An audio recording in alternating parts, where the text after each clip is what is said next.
Hi hello అందరికీ నమస్కారం. Welcome to CTV Telugu media. Subscribe చేసుకోకపోతే వెంటనే సబ్స్క్రైబ్ చేసుకోండి. బెల్ ఐకాన్ నొక్కడం మాత్రం మర్చిపోకండి. ఇంక విషయానికి వస్తే ఐబొమ్మ రవికి రోజు రోజుకి ప్రజల్లో ఆదరాభిమానాలు ఎక్కువైపోతున్నాయి. ఈ నేపథ్యంలో నిర్మాత సి కళ్యాణ్ గారు చేసిన వ్యాఖ్యలు ఏవైతే ఉన్నాయో అవి చాలా వివాదాస్పదంగా ఉన్నాయి. దీని గురించి చాలా మంది మీడియా వాళ్ళు స్పందించడం కూడా జరిగింది. నాకు ఒక విషయం తెలియక అడుగుతున్నా, కళ్యాణ్ గారు అతను ప్రజల దగ్గర నుంచి ఒక్క రూపాయి తీసుకోకుండా మధ్యతరగతి వాళ్ళని, సామాన్యమైన ప్రజలకి, దిగువ మధ్య తరగతి వాళ్ళకి ఉచితంగా సినిమాలు అందించిన అతన్ని ప్రజల డబ్బులు తీసుకొని జల్సాలు చేసుకుంటూ కోట్లు సంపాదించుకుంటా మల్టీప్లెక్స్ స్క్రీన్లు పెట్టుకుంటూ థియేటర్లు పెట్టుకుంటూ అభిమానం పేరుతో అభిమానాన్ని ఉపయోగించుకొని డబ్బు సంపాదిస్తున్న మేము మీలాంటి వాళ్ళని శిక్షించాలా?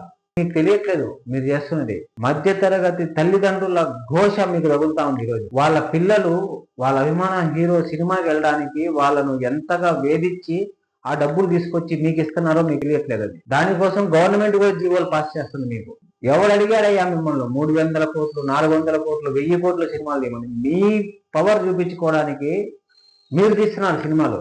ఆ డబ్బు సంపాదించుకోవడానికి ప్రీమియర్ షోలు వేసి 2000 3000 టికెట్లు పెట్టి మీరు సంపాదిస్తున్నారు డబ్బులు.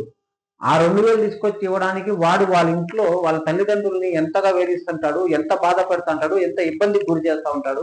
ఒక మధ్యతరగతి వ్యక్తి, ఒక మధ్యతరగతి కుటుంబం ఒక సినిమాకి వెళ్ళాలంటే వెళ్దామా వద్దా అని లెక్కలేసుకొని వెళ్లాల్సిన రోజులు ఈరోజు మనం చూస్తా ఉన్నాం.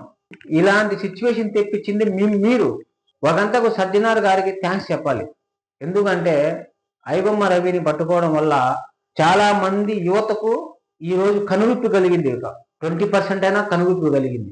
ఎందుకంటే ఇప్పుడు ఈ ప్రజల్లో నుంచి వస్తున్న స్పందన చూస్తుంటే వాళ్ళకు కూడా అర్థమవుతుంది, అరే మనం ఇంత డబ్బులు పెడతా ఉన్నామా, మన అభిమానాన్ని వీళ్ళు ఇంట్లోగా దోచుకుంటున్నారా అనేది వాళ్ళకు కూడా అర్థమవుతా ఉంది. దానికి ఒక గంటకు సజ్జనార్ గారికి నిజంగా ఆయనకి హ్యాట్స్ ఆఫ్ చెప్పాలి. ఎందుకంటే మీరు పక్కన కూర్చోబెట్టి మరి ఈ ప్రెస్ మీట్ పెట్టడం వల్ల, పక్కన కూర్చోబెట్టి ఈ విధంగా జరిగింది, ఈ విధంగా ఇన్ని సినిమాలు చేశారు చెప్పడం వల్ల జనాల్లో స్పందన ఎక్కువైంది.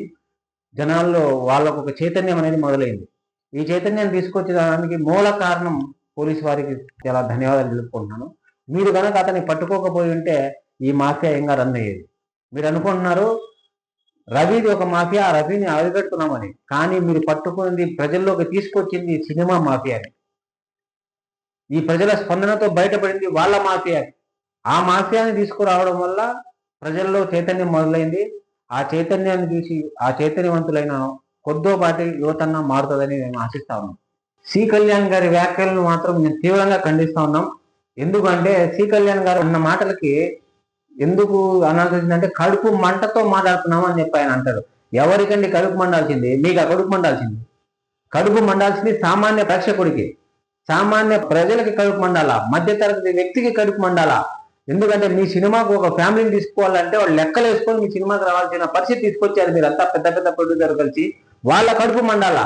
ఆ కడుపు మండతో మాట్లాడుతున్నాం అన్న మాటలకు మాత్రం కడుపు మండాల్సింది మీకు కాదు, సామాన్య మనిషికి కడుపు మంట.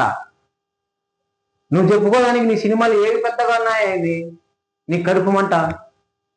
నువ్వు తీసిన ఏ సినిమాలు మంచి సినిమాలు ఏం చేయలేదు, అలాంటి సినిమాలే తీసావు నువ్వు. కడుపు మంట అంటే నువ్వు తీసిన సినిమాలు సక్రంగా లేక అవి ఆడలేదు, దానికి నువ్వు కడుపు మంట అని దీని మీద వచ్చి మాట్లాడుతున్నారు మీరు. కాబట్టి ఇది కరెక్ట్ కాదు. అతనికి ప్రజల్లో ఆదరణ ఎక్కువగా ఉంది, సామాన్య ప్రజల ఆశీస్సులు కూడా అతనికి ఉన్నాయి. మీరు ఇలా ధోరణితోనే ఉంటే గనక ఐబొమ్మ కాదు కదా, ఏ బొమ్మను మీరు ఆపలేరు.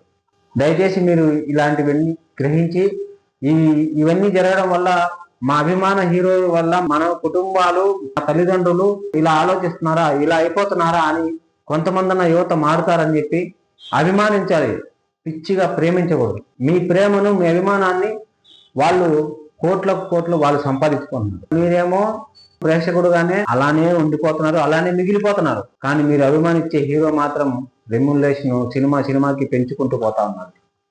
అదేవిధంగా ఇంకొక మహా ప్రముఖ వ్యక్తి ఉన్నారు, మహా మేధావి